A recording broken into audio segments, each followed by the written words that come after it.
want to talk about, 0.6% of Green Party voters in 2016, that would have swung the election for Hillary Clinton. And they do that because they don't want to talk about the 45% that didn't vote, right? Like, that's the hard part. Or just the 2% of libertarians that drained away from the Republican side. In every state last year, in 2016, where Jill Stein took voters supposedly away from Hillary, the libertarians took more from Trump. Mm-hmm. Correct. Gary Johnson took more. Mm-hmm. And so it's not, I mean, even strategically, it's a load of shit. Yeah.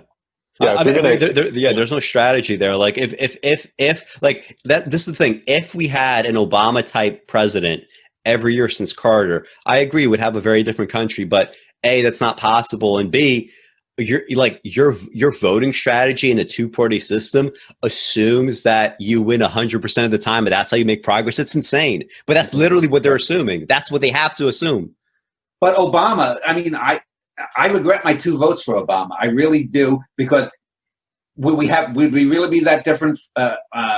Different. I mean, if we hadn't had Reagan and Carter won a second term, or if Mondale had beaten Reagan, then we'd have a difference.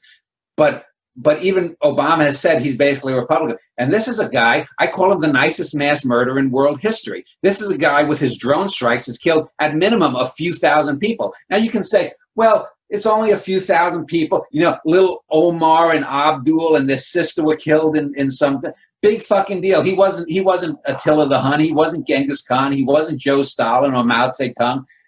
But he's still killing people unnecessarily. The whole fucking farce of a war in Afghanistan.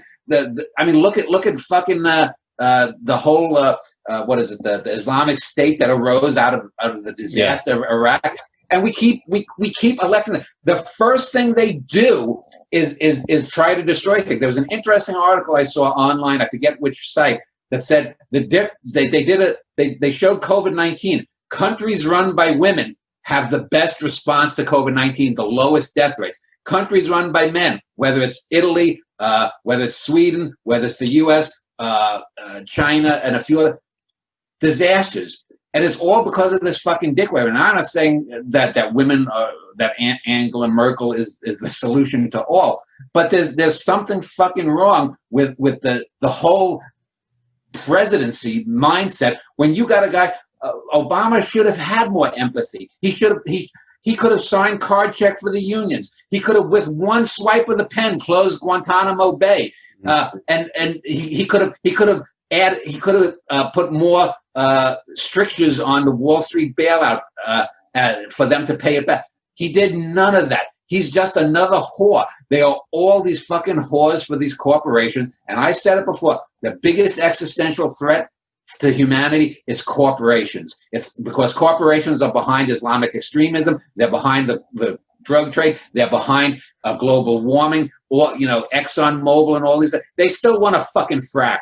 All of these companies want to destroy the environment. It reminds me, going back before both of you were born, in the early 1970s, there was a Saturday morning cartoon called Yogi's Ark. Yogi and all the Hanna-Barbera characters flew to this paradise island where they could have anything. And they'd say, oh, just take one sip of the cup and throw it away. So one sip, throw it away. And you saw on the other side of the island, it was a barren wasteland where these giant machines were just ripping up palm trees and making shit. Well, that's what we're doing to the fucking world. And like I said, I don't believe we're gonna destroy the planet, but we're going to make things so difficult. There's going to be hundreds of millions of people who unnecessarily die in the next century because of the motherfuckers that run these systems now. And they've got to go. And Obama, to me, is worse in some ways than Trump, because Obama and Clinton, Bill Clinton, they pretend.